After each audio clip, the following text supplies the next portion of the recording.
All right, everybody, good morning from Tuscany. I'm in a small town in Tuscany called Montepulciano. Oh, it's dreamy. It's been a dream. This whole trip, we're here celebrating our 30th wedding anniversary. I'm out on my morning walk. I usually take you on my morning walk. What I have here, these are all olive trees. See the beautiful light green, kind of grayish leaves, real small, packed with olives. You see? Look at you in there. See the little olives? Oh. I guess we're too early for olive season. Okay, you're not gonna believe this field I'm walking by. It is seriously, like when I got here, I was like, is this heaven? Like, this is unbelievable. Oh, see a gorge? We'll keep going. Actually, I'm gonna go up the hill. So this is, I don't know what, some winery, of course. This is more wineries and just hills and valleys of wineries. And yesterday I got to go to a CC, which was really sweet. It reminded me of growing up. So I grew up in a church called St. Francis of Assisi. And so the whole town of Assisi celebrates the St. Francis of Assisi. He started a order of monks because he believed in poverty and not having opulence to praise God and honor God. So it was, it's a very, and to serve others and to give in order to receive. He has a beautiful prayer with such. I won't recite it, but here's the beauty of the area. But it was really meaningful to see what one person can do. One of the churches has his original chapel inside it, and then this huge cathedral built around it to protect his little chapel. But I was thinking, what would he say to all of this? It's a lot of opulence, huge cathedrals and gold statues. Thinking like, I thought he was saying to give. And it's just interesting. It just, number one, it made me think how one person can make a difference, start a movement.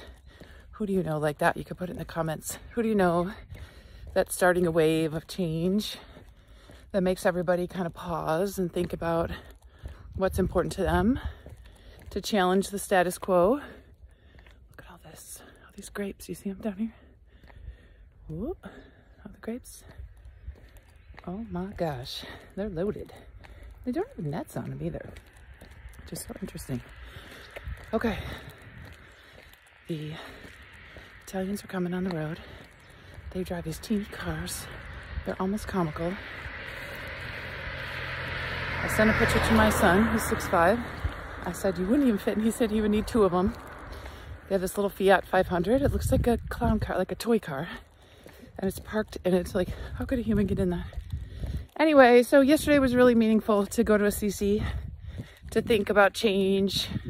I started Brain Fresh because I wanted to challenge the status quo for women in medicine, just for the worker, so that we realize there's things we can do to support our brains while we're at work.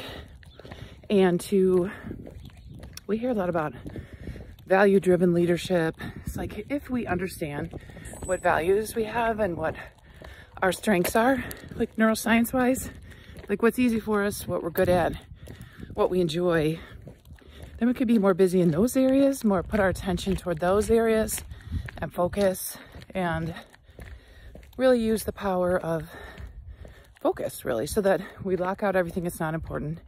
When I'm in Italy, they have this particular presence about them. The meals are slower. The conversations are wonderful. They're very connected. They care about you personally. Where are you from? Tell us about your family. It's a lovely way to be. And so I think it's always time to kind of challenge the status quo. I'm going up. Look at an olive. It's all olive trees. Then over here, all grapevines. It looks like a painting. It seriously does.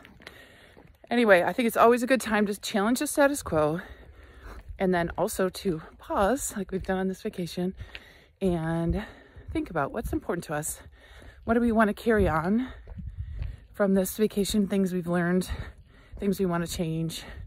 what do we want to do at work? What do you want to do at home? I heard a beautiful poem about that there's really no work home. It's all one life. I'll get it for you next video. But it was really beautiful just saying, you know, there's not really a separation. It's still us in both places. We have to find joy and presence wherever we are. Gosh, it's so pretty here.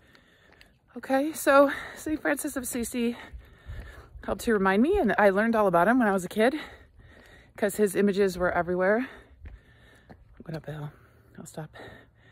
Anyway, I hope you enjoyed the scenes of the Tuscany area, Montepulciano. I'm not going to release this till I'm home, so I'll already be home when you see it. But yeah, any questions you have, I'm glad to share. It's been so wonderful to slow down, just spend time together with my hubs, and just meet people that have different priorities. Not that everything's perfect here. They talk about their politics, and this one tour guide we met, he moved to America for 16 years because he got the visa lottery. He worked at Disney for a year and, you know, talked about the good things, the challenges, what he missed. Guess what he misses from America now after he's been back in Italy? Costco. He misses Costco. Isn't that so funny? Mrs. Costco. Of all things. Anyway, guys. Okay, I'm gonna go buy these huge cypress trees. Can you believe this is real? I wanted to like poke it. The first time I saw it, it looked like just a painting. Isn't it gorgeous? Okay, so think about values. Think about your strengths. Think about focusing on what's important to you. Think about a pause to do that. Just a little bit of a pause. It's a good time of year to do it. Okay, questions, reach out. Oh, let me give you one more beautiful view. Okay, ready? You see them up on the hillside? It's hard to, but it's so beautiful, huh? Just rolling hills with olives and grapes. Beautiful terracotta homes. Okay, I'm gonna go run a little. All right, thanks for listening. Have a great day.